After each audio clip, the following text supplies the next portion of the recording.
경제 금융 쪽 기본 지식을 확실하게 다질 수 있는 마법의 책이 있습니다. 심지어 무료예요. 꼭 끝까지 봐주세요. 이번 6월 모의평가가 끝나고 이런 상담이 왔어요. 대학 다니다가 다시 수능 공부하는 수험생입니다. 경제금융 쪽 기반 지식이 부족하여 관련 지문을 읽어내려갈 때 어려움이 있는데 혹시 단기간에 기본을 쌓을 수 있는 교양 일반 서적을 추천해 주시면 감사하겠습니다. 자, 제가 처음에 그 마법의 책이 있다 그랬죠?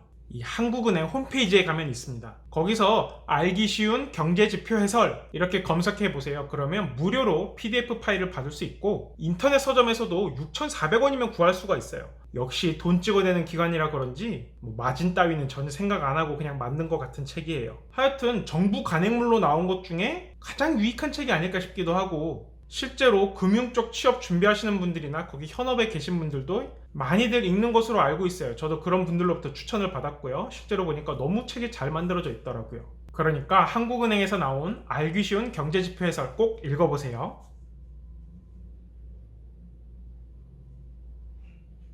라고 설명을 하면 적절한 답변일까요? 그렇지 않아요.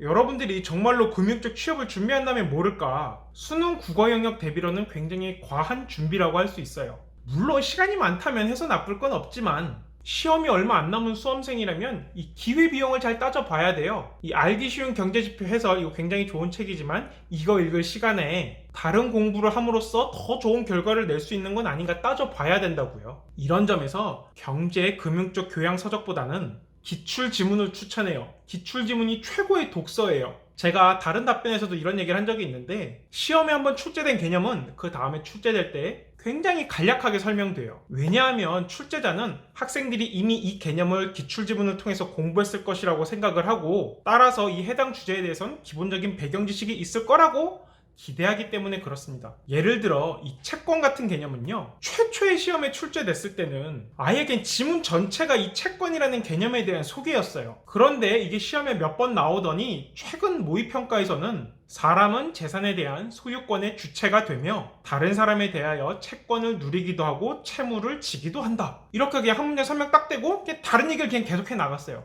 방금 문장에서 사람이나 재산이 설명이 필요한 단어라고 생각하지 않는 것처럼 출제자는 이 채권이라는 단어도 이제 일반화된 상식이 되었기 때문에 더 이상 설명할 필요가 없다고 여기는 것 같습니다. 자, 그렇다면 여기서 얻을 수 있는 실천적 결론! 기출지문을 최대한 많이 읽으세요. 그리고 거기에 나왔던 관련 개념들을 잘 정리해 두세요. 이게 딱 시험 맞춤형으로 관련 주제의 배경 지식을 정리하는 방법입니다. 그리고 안타깝게도 이건 여러분들이 직접 하는 수밖에 없어요. 제가 이제 영역별로 기출지문을 배경 지식화 해보려고 막 요점 정리를 해보려고 시도한 적이 있는데 몇 번 하다 그냥 포기했어요. 왜냐? 이미 시험 지문은 더 이상 압축이 불가능할 만큼 아주 압축이 되어 있어요. 그래서 제가 뭐 요약할 수 있는 게 없고 그냥 학생분들이 읽고 이해하는 게 가장 효율적이고 좋은 방법 같더라고요. 이 시험 지문이 매우 잘 정제되어 있기 때문에 그냥 차근차근 읽어나가면 충분히 이해할 수 있게끔 잘 쓰여 있습니다. 그러니 이 질문한 분을 포함해서 시험이 얼마 안 남은 수험생이라면, 그리고 이 환율이나 채권 같은 용어를 딱 들었을 때 머릿속에 떠오르는 게 없다면 관련 교양 도서를 읽는 데 시간을 쓰는 게 아니라 그런 개념들이 나왔던 기출지문을 쭉 읽어보고 정리해 두는 게 더 효율적입니다. 기출지문이 최고의 교양 도서입니다.